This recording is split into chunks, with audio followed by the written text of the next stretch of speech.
함께 묵상 기도하심으로 주일 예배를 하나님께 드립니다.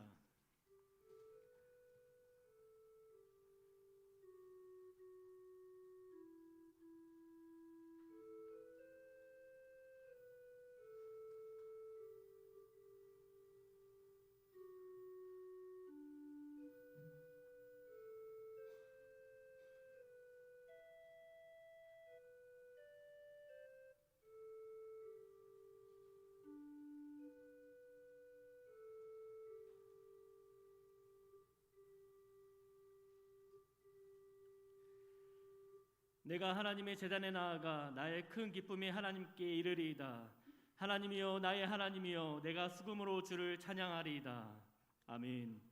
사랑의 하나님, 오늘 주일을 맞이하여 주님의 택함을 받은 백성들이 세상의 무거운 짐을 내려놓고 성전에 모여 찬미와 감사로 예배를 드립니다. 주 앞에 겸손한 마음으로 서 있는 우리를 성령으로 충만하게 하셔서 하나님께서 기뻐하시는 예배를 드리게 하옵소서. 감사드리며 예수님의 이름으로 기도합니다. 아멘.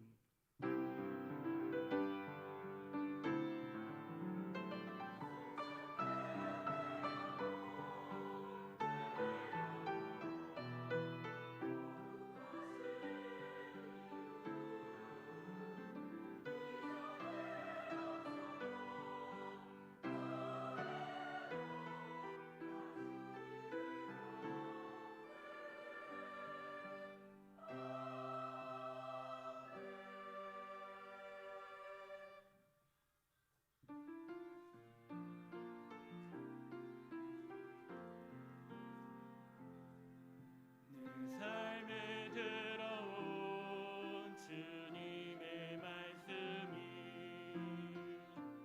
내게 빛이 되시니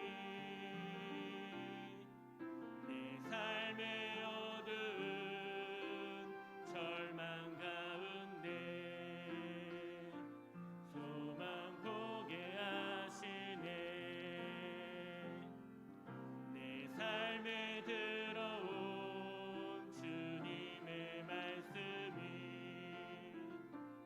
나를 인도하시니 내 삶의 막막한 문제 가운데 주 뜻 보게 하시네. 말씀이 내게 역사하기를, 말씀이 내게 살아있기를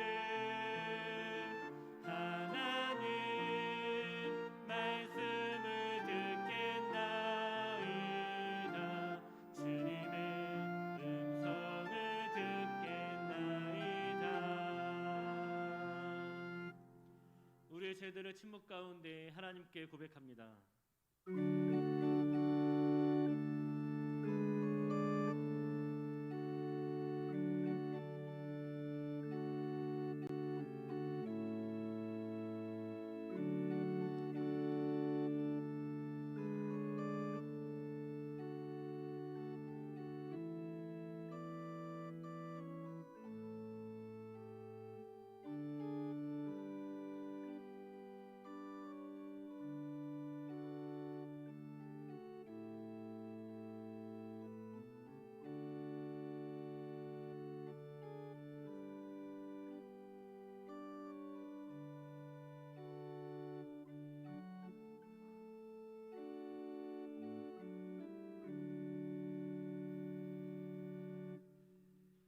자기의 죄를 숨기는 자는 형통하지 못하나 죄를 자복하고 버리는 자는 불쌍히 여김을 받으리라.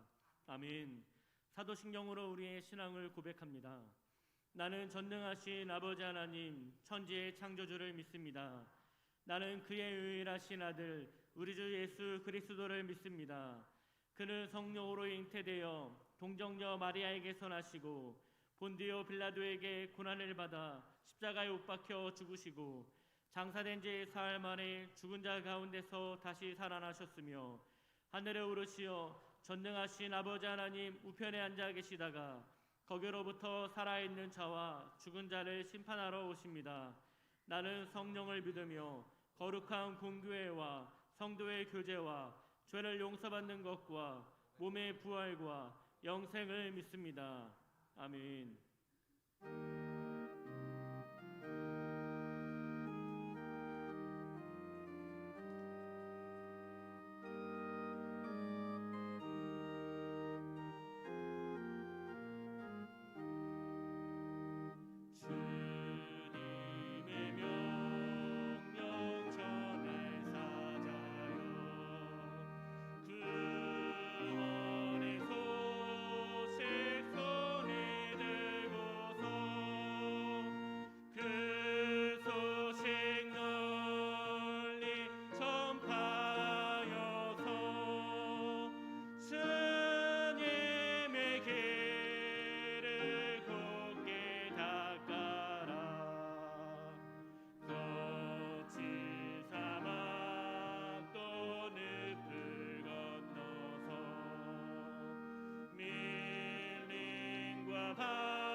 전능하신 창조주 하나님, 아버지의 이름을 찬양하며 존귀와 영광을 돌립니다.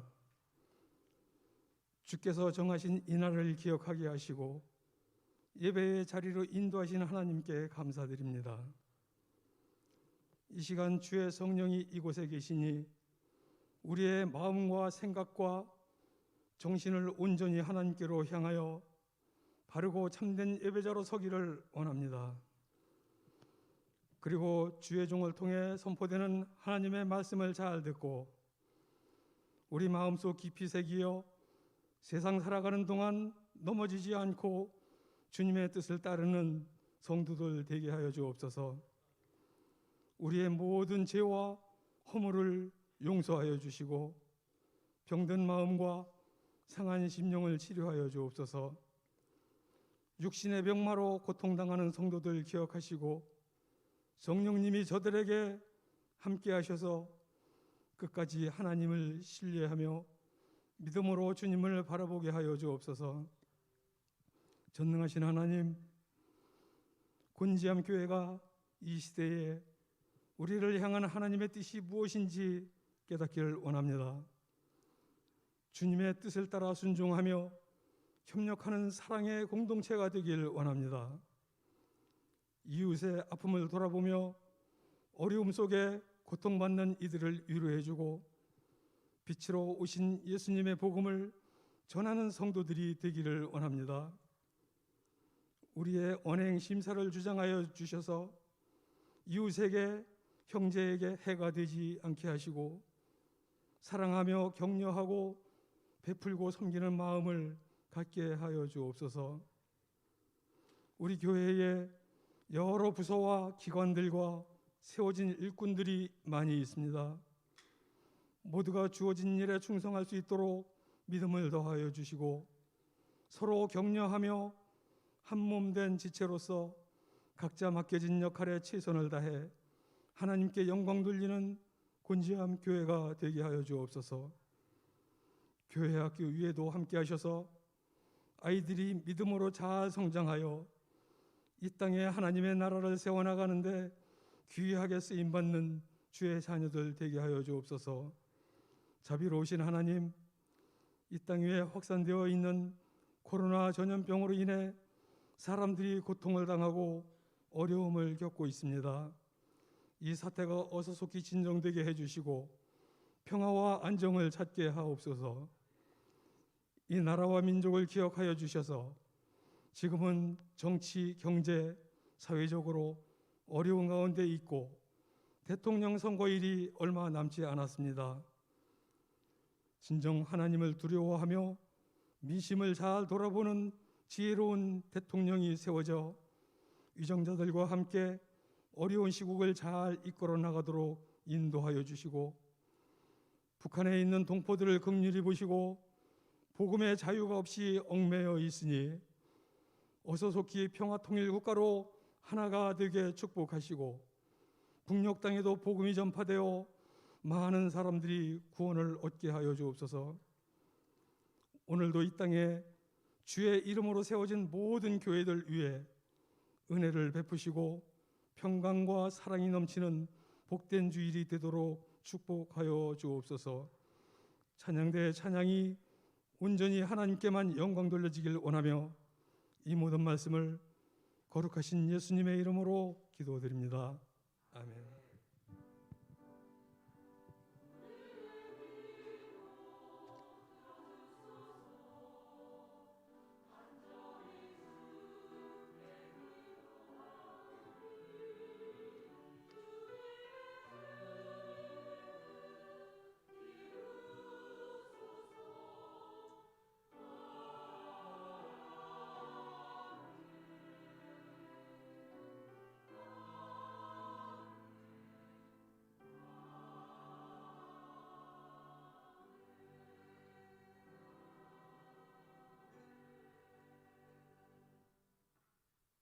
오늘 말씀은 창세기 12장 1절에서 5절의 말씀입니다.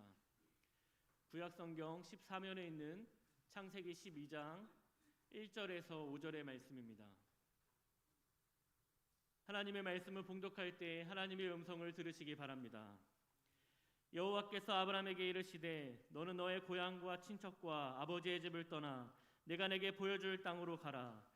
내가 너로 큰 민족을 이루고 내게 복을 주어 내 이름을 창대하게 하리니 너는 복이 될지라. 너를 축복하는 자에게는 내가 복을 내리고 너를 저주하는 자에게는 내가 저주하리니 땅의 모든 족속이 너로 말미암아 복을 얻을 것이라 하신지라. 이에 아브라함이 여호와의 말씀을 따라갔고 롯도 그와 함께 갔으며 아브라함이 하란을 떠날 때에 75세였더라. 아브라함이 그의 아내 사레와 조카 롯과 하란에서 모은 모든 소유와 얻은 사람들을 이끌고 가나안 땅으로 가려고 떠나서 마침내 가나안 땅에 들어갔더라. 아멘.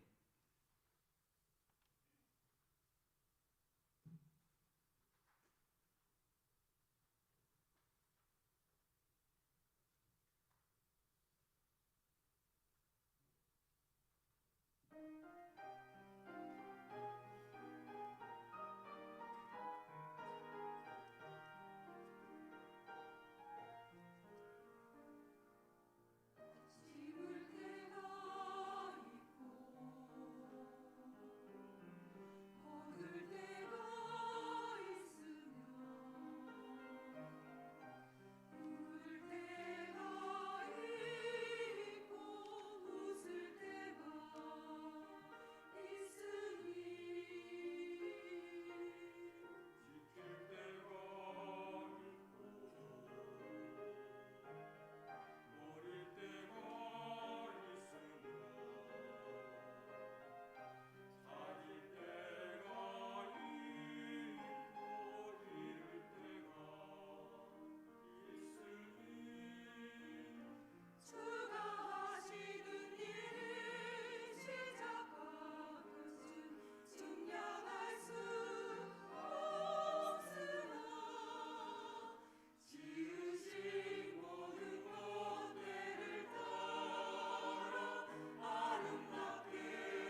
우리에게 때를 따라 살아가는, 그래서 그의 주의 섭리 안에서 정말 바르게 분별하고 순종하며 살아가는 삶이 있게 하여 주시옵소서.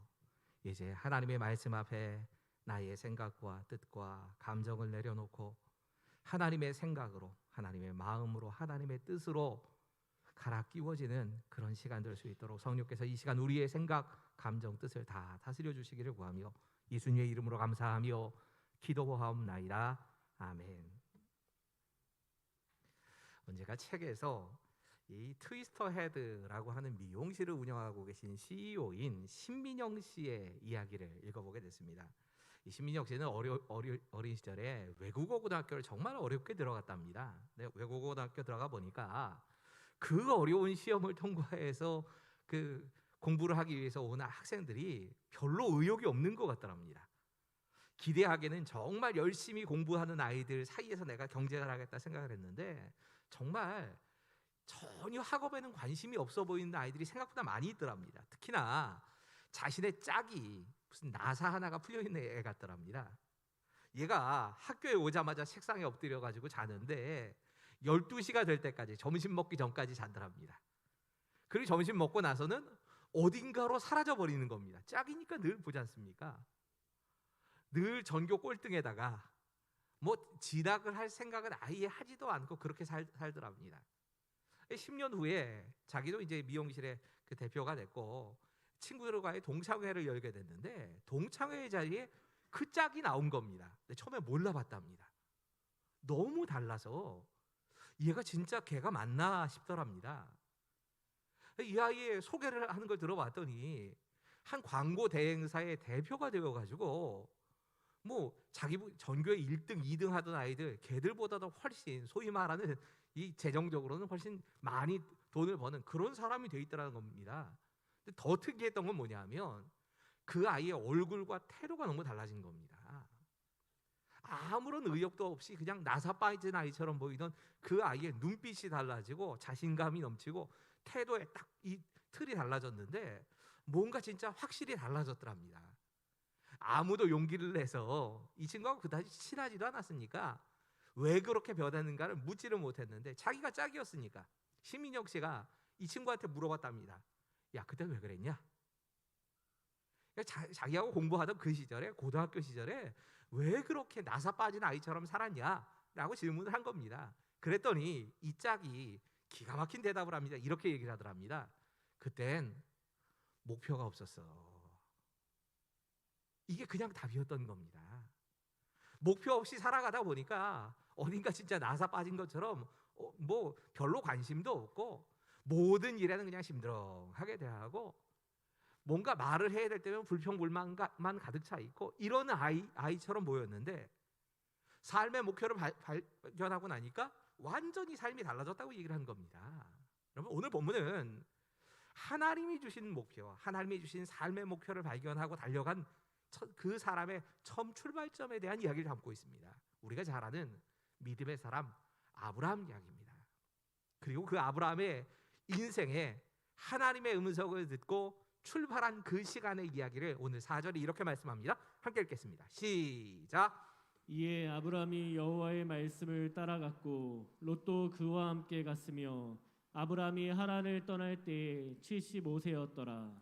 여러분, 제일 먼저 우리가 찾아봐야 될, 주목해봐야 될 메시지는 아브라함이 하란을 떠날 때의 나이가 75세였다는 겁니다.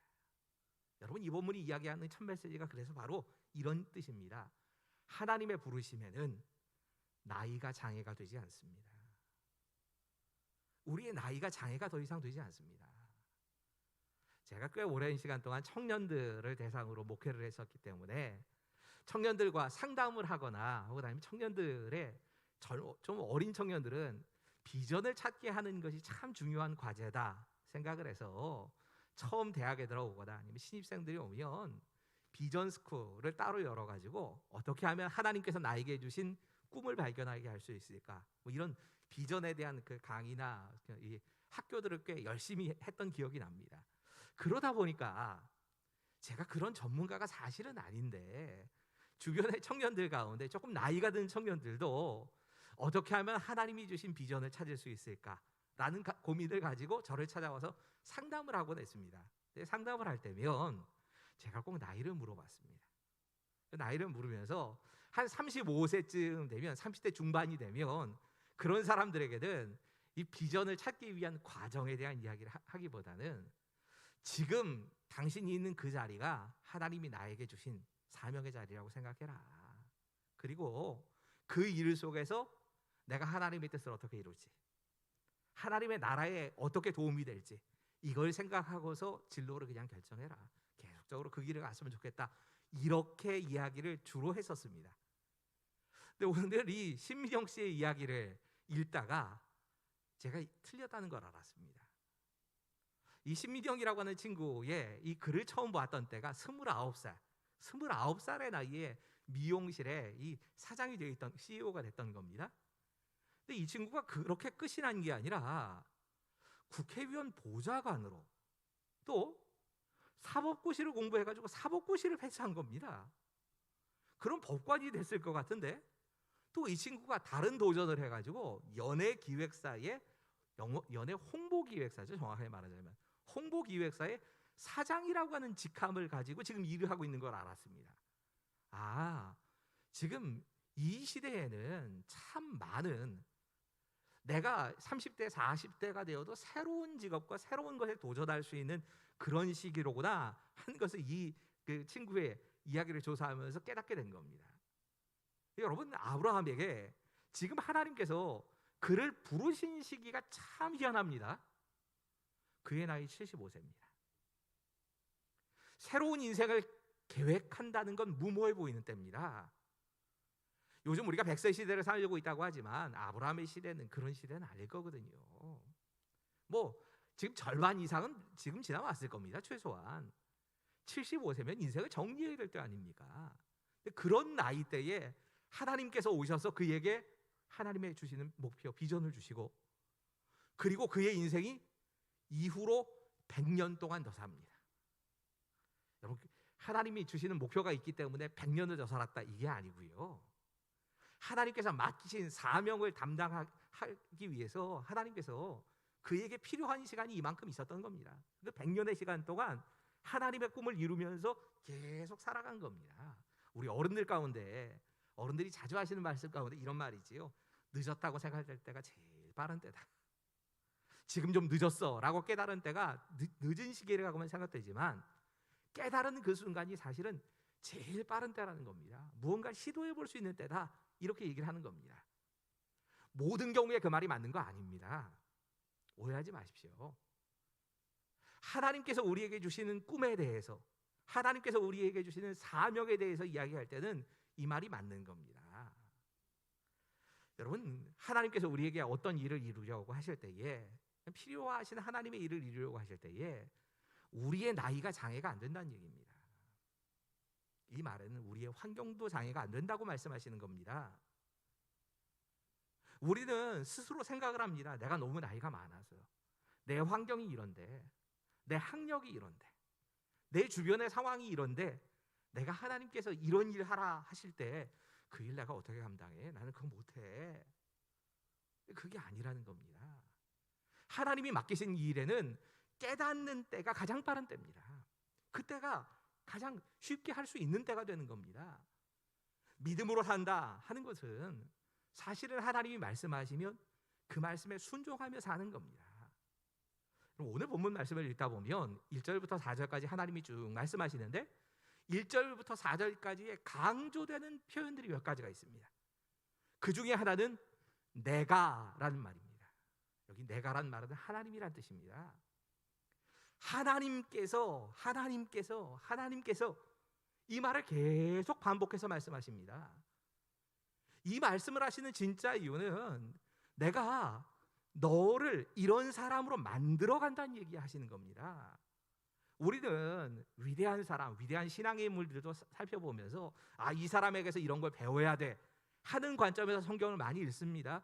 물론 그게 우리에게 유익하기도 합니다. 하지만 그 사람이 위대한 게 아닙니다. 아브라함이 위대했던 게 아닙니다. 아브라함을 붙잡고 그렇게 만들어 가시는 하나님이 위대하신 겁니다. 우리가 왜 나이에도 상관이 없고 환경과 관계없이 하나님께서 우리에게 꿈을 주시고 그 하나님께서 주신 비전을 향해 달려가는 삶이 가능하냐? 나 때문이 아닙니다. 내 나이 생각하면 포기해야 되는 게 맞습니다. 내 환경을 생각하면 이거 안 되는 거 맞습니다. 하지만 그 일을 이루시는 분은 하나님이십니다. 우리가 해야 될 몫은 그 하나님이 말씀하셨으면 그 말씀에 순종하는 것밖에 없습니다. 순종하는 사람에게 주시는 은혜에 대해서 우리가 누리며 가는 겁니다. 능력은 내게서 나오는 거 아닙니다. 하나님에게서 나오는 겁니다. 이것을 믿는 믿음이 우리에게 필요한 겁니다. 여러분, 아브라함에게 하나님께서 이렇게 부르시거든 내가 너를 어떤 사람으로 만들어주겠다라고 말씀을 하십니다. 그 말씀이 우리에게는 흔히 너는 복의 근원이 된다 이렇게 많이 해석을 했습니다. 저는 이거 참 좋은 해석이라고 생각합니다. 너는 이런 사람이 될 것이다 라고 말씀하시는 겁니다. 근데 정확하게는 이렇게 말해야 됩니다. 하나님은 내가 복이 되기를 원하십니다. 두 번째 메시지입니다. 같이 읽지요. 시작. 하나님은 내가 복이 되기를 원하십니다. 여러분, 아브라함을 부르신 가장 큰 하나님의 이유는 복으로 만들기 위해서이셨습니다. 오늘 본문 2절과 3절 제가 읽습니다. 내가 너로 큰 민족을 이루고 내게 복을 주어 내 이름을 창대하게 하리니 너는 복이 될지라. 너를 축복하는 자에게는 내가 복을 내리고 너를 저주하는 자에게는 내가 저주하리니 땅의 모든 족속이 너로 말미암아 복을 얻을 것이라 하신지라. 하나님께서 아브라함에게 말씀하시면서 내가를 계속 반복해서 말씀하시는 것만큼이나 또 반복하시는 말씀이 있습니다. 너로 계속 이 말씀을 반복하십니다. 우리는 아브라함이 복을 받았다에 관심이 많은데 사실 하나님께서는 아브라함을 복으로 만드신 겁니다.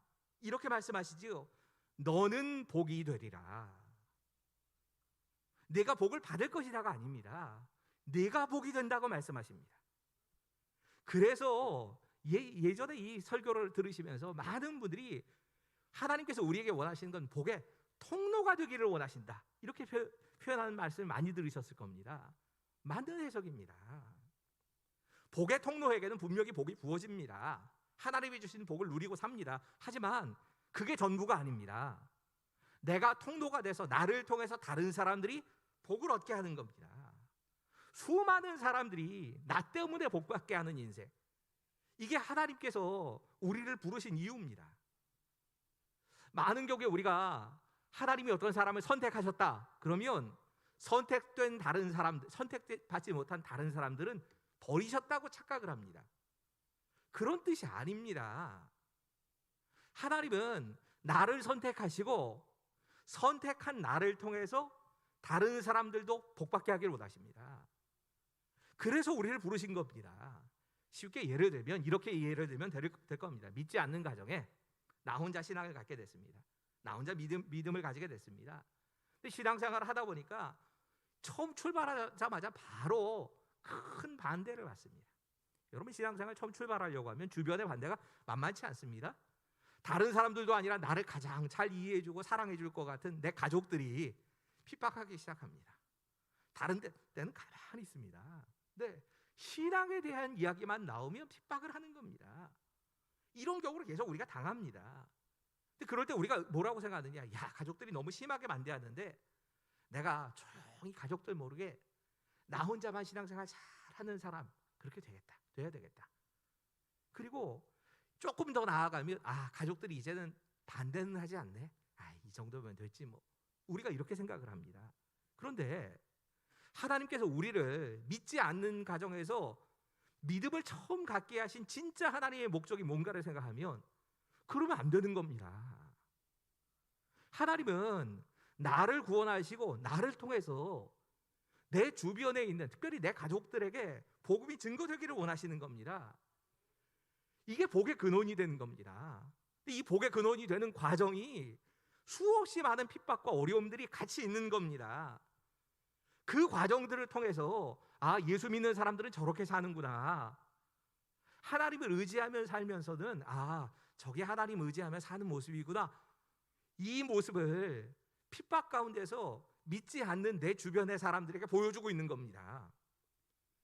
그리고 그 모습 때문에 예수님께로 돌아오는 건데, 내가 조용히 숨어서 그냥 내 믿음만 잘 지키면 되겠지 생각하고 결국은 하나님께서 나를 이 가정에서 부르신 목적은 전혀 이루지 못하는 겁니다. 내가 학교에서, 직장에서 나 혼자 예수를 믿기 시작했습니다. 그러면 하나님의 뜻은 나를 선택하시고 나 때문에 내 직장의 사람들이, 내 학교의 사람들이 복음을 듣게 되어지고 복음 듣는 것으로 끝나는 거 아닙니다. 사실 정확하게 말하자면 하나님의 뜻이 이루어지는 세상, 하나님이 원하시는 하나님의 나라가 내 가정에 이루어지고 내 직장에, 내 학교에 이루어지기를 원하시는 게 하나님 뜻인데, 이건 전혀 생각하지 않습니다. 하나님은 나를 복의 근원으로, 정확하게는 네가 복이 되어라 라고 말씀하고 계십니다. 세 번째 메시지 같이 읽지요. 시작. 내가 복이 되는 삶의 시작은 떠나는 것으로부터 시작됩니다. 여러분, 하나님이 복의 근원이라고 아브라함을 부르시면서 아브라함에게 처음으로 하신 말씀은 이렇게 됩니다. 1절, 여호와께서 아브라함에게 이르시되 너는 너의 고향과 친척과 아버지의 집을 떠나 내가 내게 보여줄 땅으로 가라. 여러분, 참 희한한 말씀이죠. 예전의 번역이 저는 이게 좀 더 익숙한 것 같아요. 예전 번역이 이렇게 번역됐습니다. 여호와께서 아브라함에게 이르시되 너는 너의 본토 친척 아버지의 집을 떠나, 아비 집을 떠나 내가 내게 지시할 땅으로, 보여주리 아니고요, 정확하게 지시할 땅으로 가라, 이렇게 번역이 됐던 기억이 납니다. 그럼 신앙생활은 하나님의 말씀을 의지하고 떠나는 생활입니다. 조지 모리슨이라고 하는 분이 이렇게 신앙생활을 정의합니다. 승리하는 그리스도인의 삶은 새로운 시작의 연속이다. 믿음이라고 하는 게 늘 새롭게 시작하고 새롭게 시작하고 새롭게 시작한다는 겁니다. 새롭게 시작하려면 뭘 해야 되느냐? 떠나야 됩니다. 문제는 이 떠나는 게 쉽지 않지요. 본토를 떠나라 말씀하시는데, 이 본토를 떠나라라고 하는 말이 굳이 번역하자면 삶의 근거지에서 떠나라는 뜻입니다.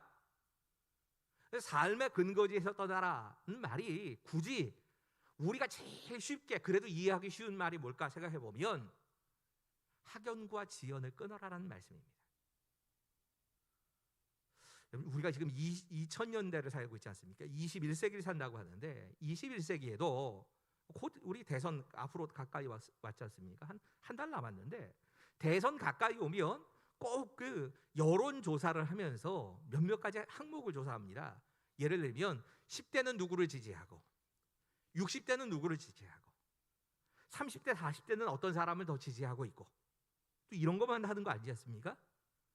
호남 지역에서는 누가 우세하고 영남 지역에서는 누가 더 많이 표를 받을 것 같고 인기가 있고, 이런 것들을 일일이 조사합니다. 아니, 평상시에 이 지역 감정의 문제를 건드리지나 말든가, 지역 감정의 문제라고 이게 우리 나라를 망친다고 그렇게 글을 쓰지나 말든가, 굳이 또 이런 걸 조사해 하는 경우를 보면 솔직히 보면서 좀 속이 터질 때가 많습니다. 이게 조사해서 뭐가 그렇게 유익할 일이 있다고. 근데 그만큼 이 표심이라고 하는 게 굉장히 학연이나 지연 같은 것에 영향을 받는다는 얘기 아닙니까? 그러니까 조사를 하겠지요. 100번 양보해서 그냥 그렇게 이해를 하게 되는데, 여러분, 지금부터 아브라함의 시대는 아무리 적어도 4000년에서 5000년 전 사람입니다.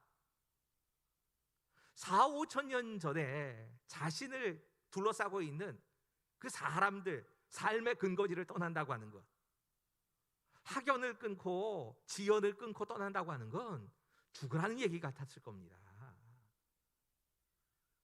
성경을 읽다 보면 참 이해 안 되는 게, 가장 사회적인 약자를 얘기하시면서 고아와 과부와 나그네를 말씀하십니다. 고아나 과부는 그럴 만도 하지 않습니까? 그들에게는 정말 도움이 꼭 필요하다고 생각이 드는데, 나그네를 왜 그렇게 사회적인 약자라고 말씀하실까? 당시의 문화에서는 약자가 맞는 겁니다.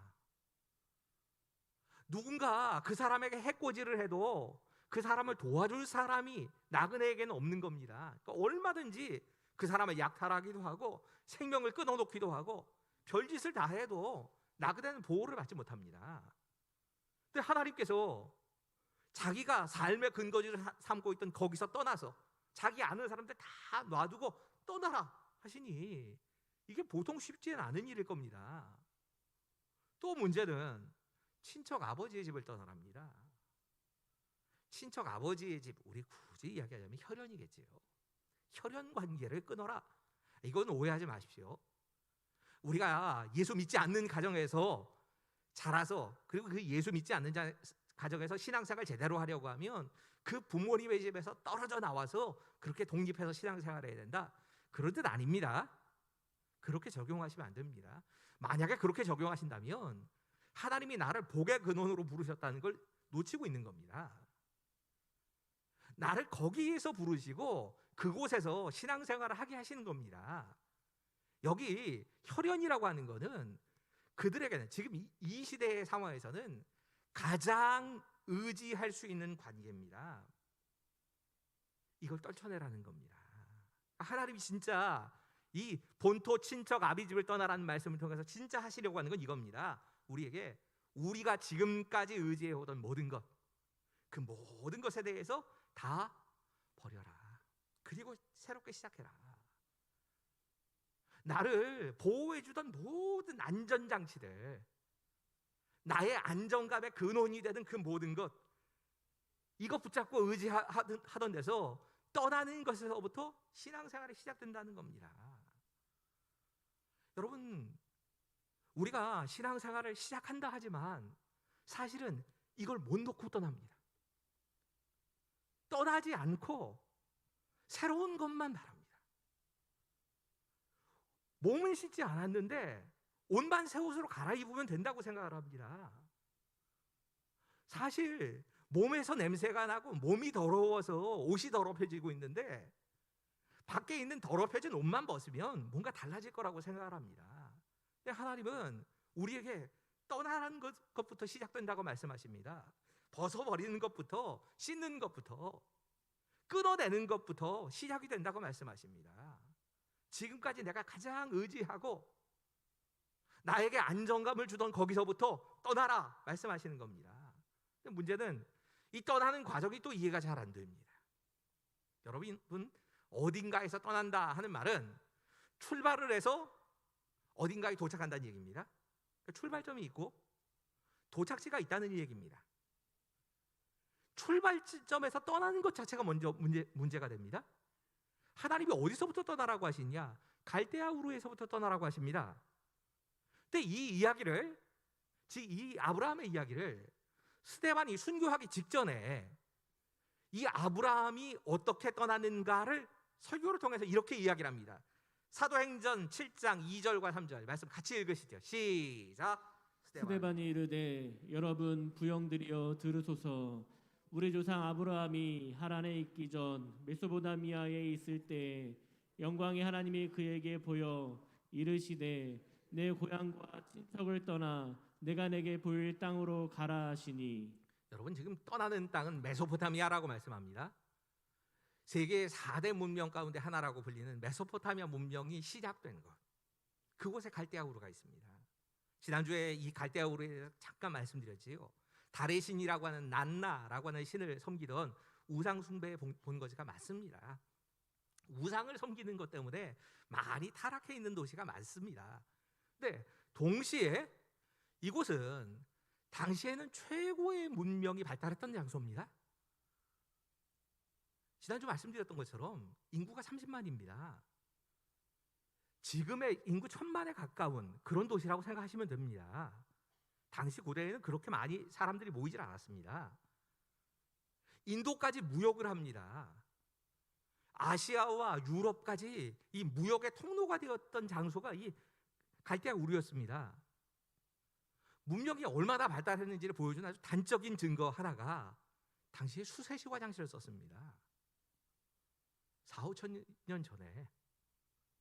지금도 우리가 수세식 화장실이 한 100년 됐나요?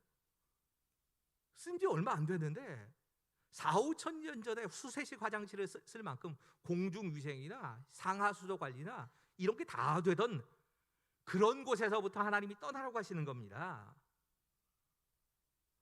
문명으로 따지자면 최고의 문화를 다 누릴 수 있는 자리입니다. 근데 그곳에 한 가지만 문제가 됩니다.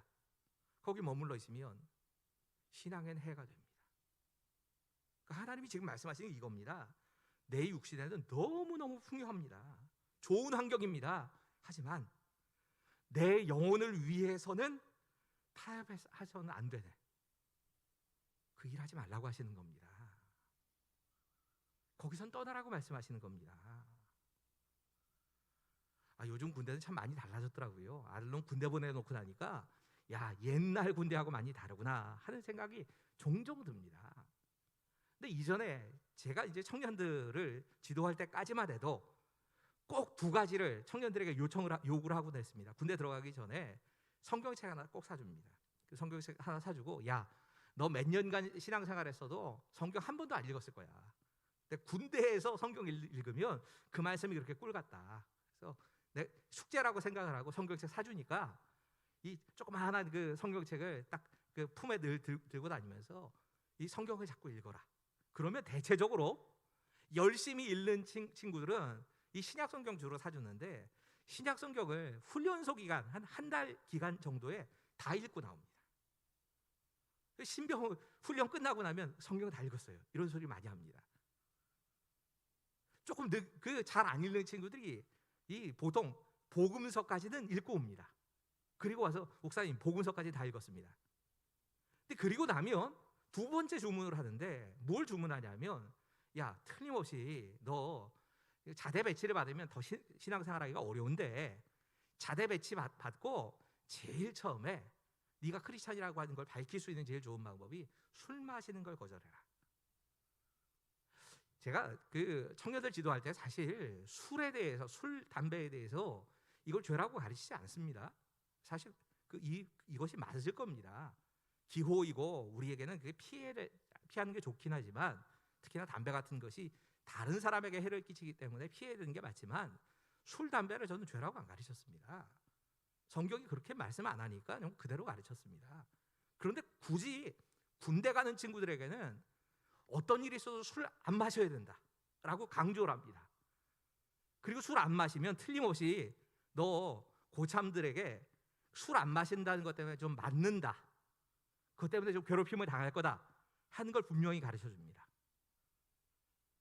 왜 술 마시지 말라고 가르치냐면, 그래야 정말 내가 철저하게 이 술 안 마시고 버텨내야 주변에 있는 사람들이 얘는 예수 믿는 예수쟁이다 라고 인정한다는 겁니다.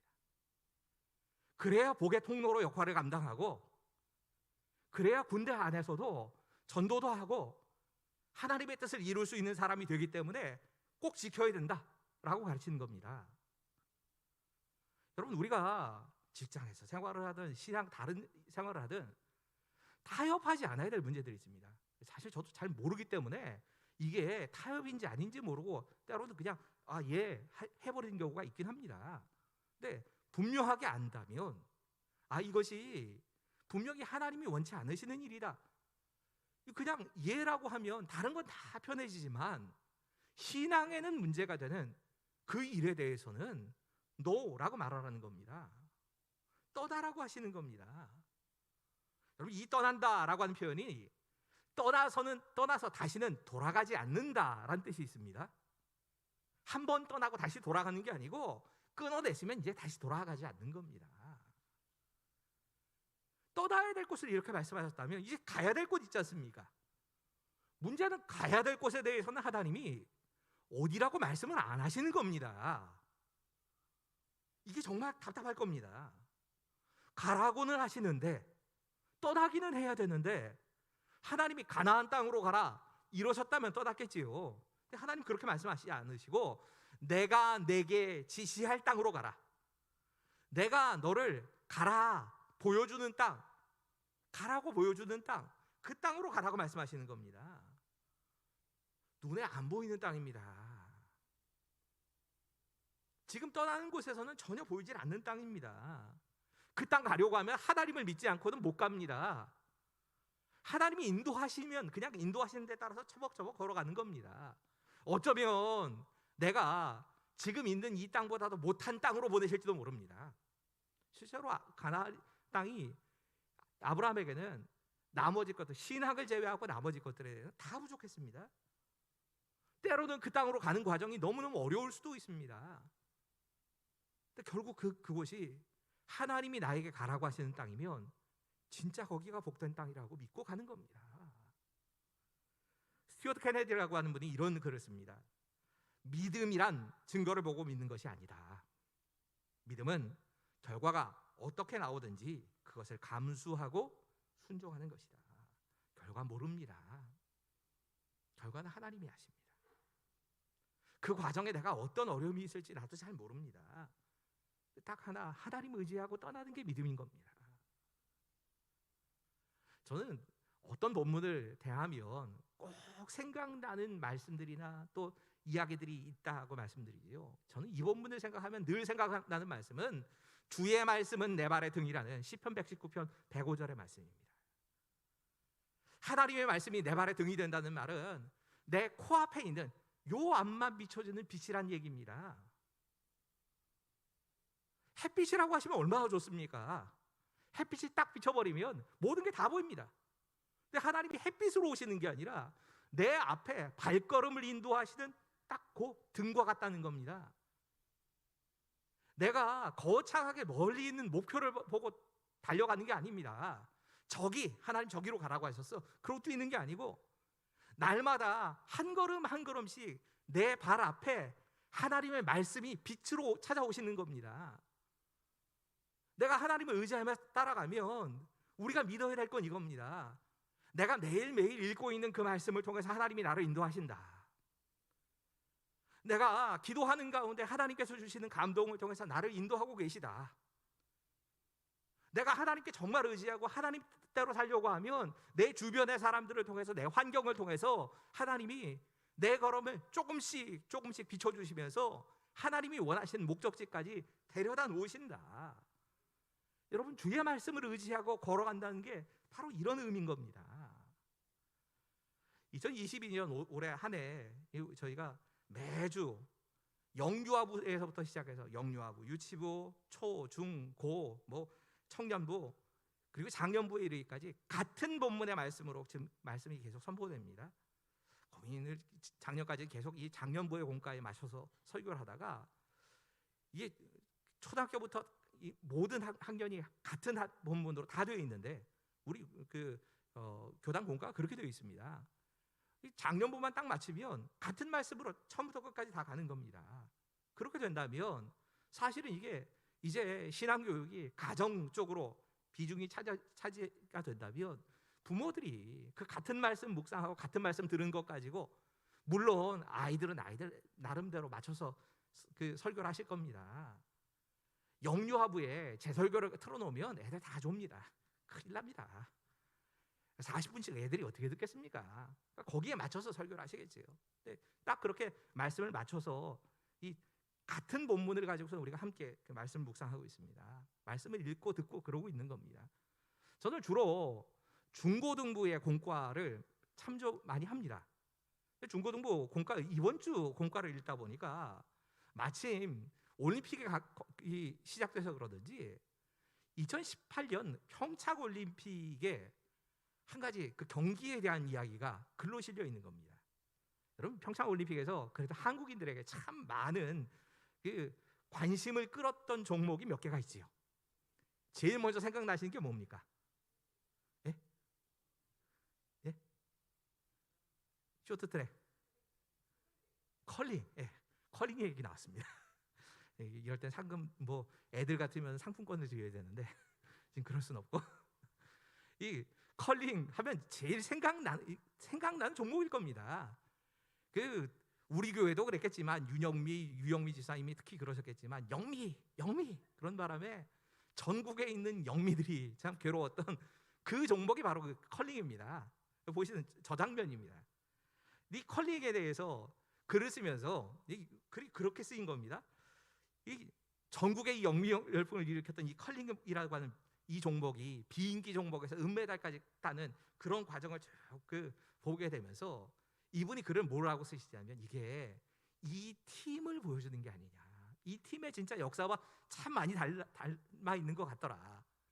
사실 이 컬링이라고 하는 그 종목이 그 앞에서 돌이지요. 스톤이라고 불리는 저 돌을 딱 방향을 맞춰가지고 던지고, 그리고 그 앞에서는 막 솔질을 해가면서 그 어떤 위치까지, 이게 왜 솔질을 하냐 했더니 그 솔질에 따라서 방향도 달라지고 솔질에 따라서 속도도 달라지고 그런답니다.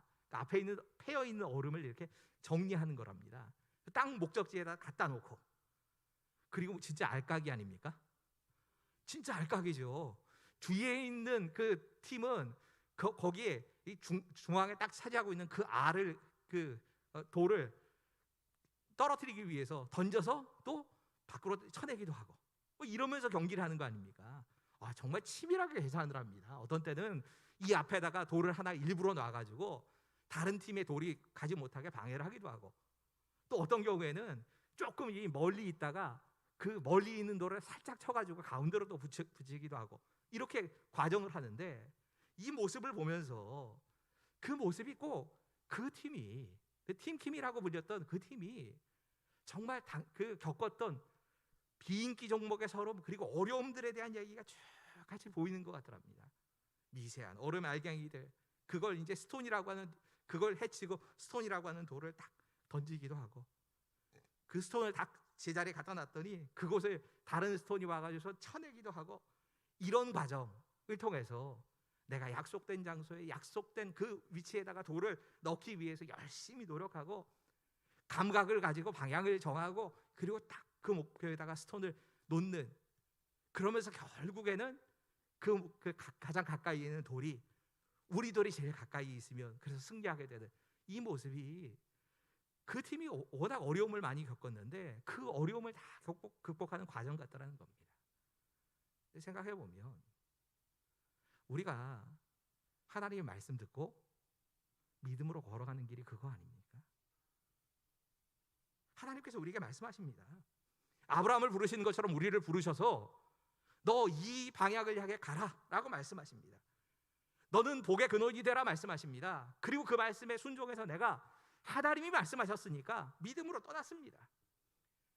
분명히 하나님이 계획하시는 그 자리까지 갈 것이다 생각하고 떠나는 왔는데 앞도 잘 안 보입니다.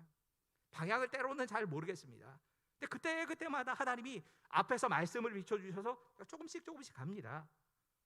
가는 과정에 얼음 알갱이와 같은 그 주변의 반발이 얼마나 있습니까? 그걸 다 넘고 갑니다.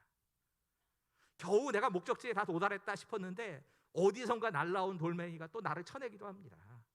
근데 이런 과정을 쭉 통과해 가면서 하나님께서 나를 하나님이 원래 쓰시려고 하는 그 모양대로 복의 근원으로 바꿔가시는 겁니다.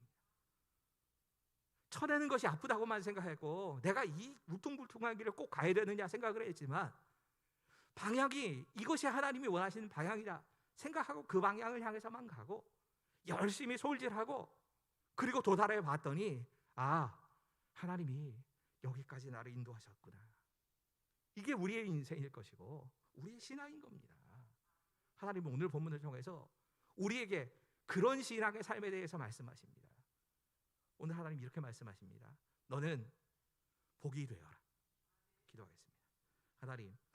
하나님께서 우리에게 복이 되라 하시는 이 말씀을 내 삶에 적용하고 그 말씀대로 한 걸음 한 걸음 따라가면서 하나님이 뜻하시는 그 길을 따라서 흔들리지 않고 그 목표를 향해 똑바로 걸을 수 있는 우리 모두가 될 수 있도록 주님 도와주시옵소서.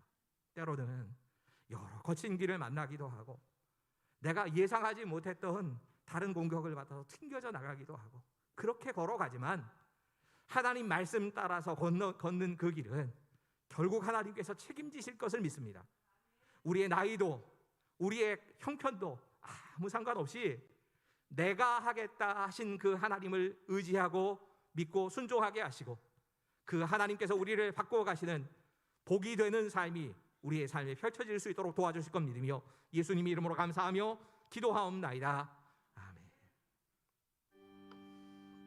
나의 생명 드리니 주여 받아주셔서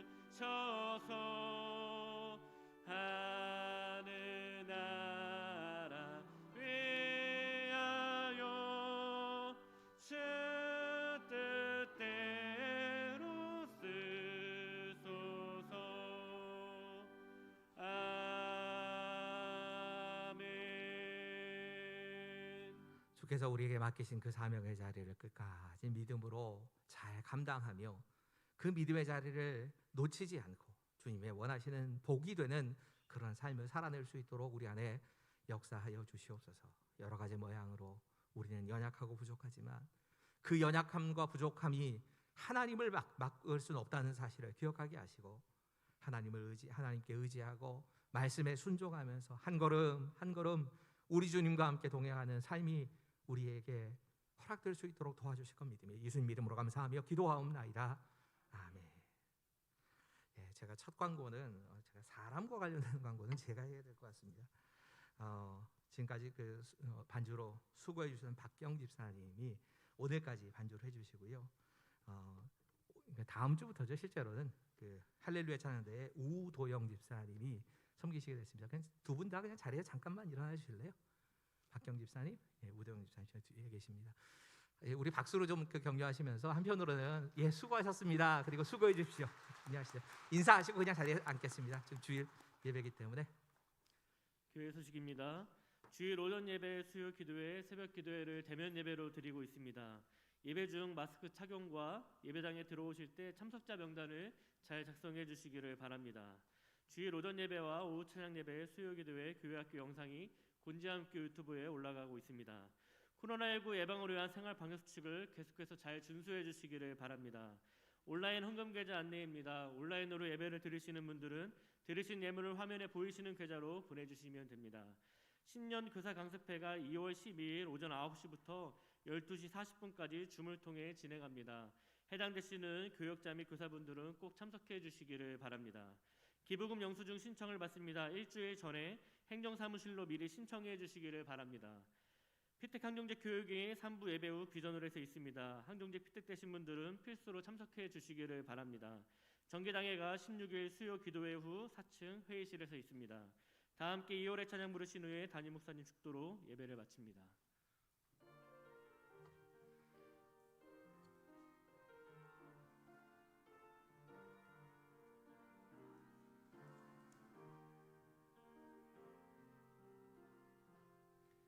전능하신 나의 주 하나님은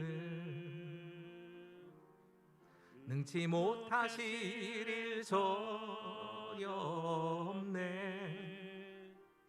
우리의 모든 간구도 우리의 모든 생각도 우리의 모든 꿈과 모든 소망도 신실하신 나의 주 하나님은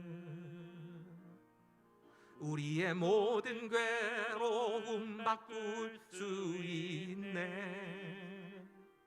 불가능한 일 행하시고 죽은 자를 일으키시니 그를 이길 자 아무도 없네.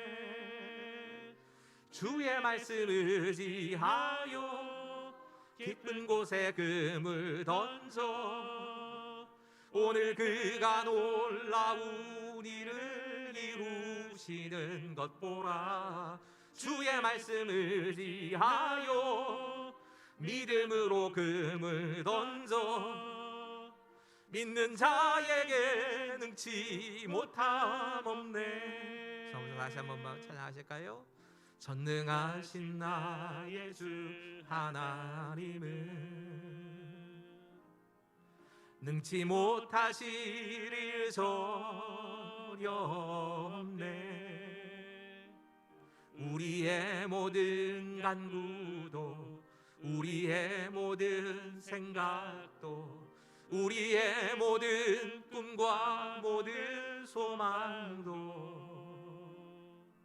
신실하신 나의 주 하나님은 우리의 모든 괴로움 바꿀 수 있네.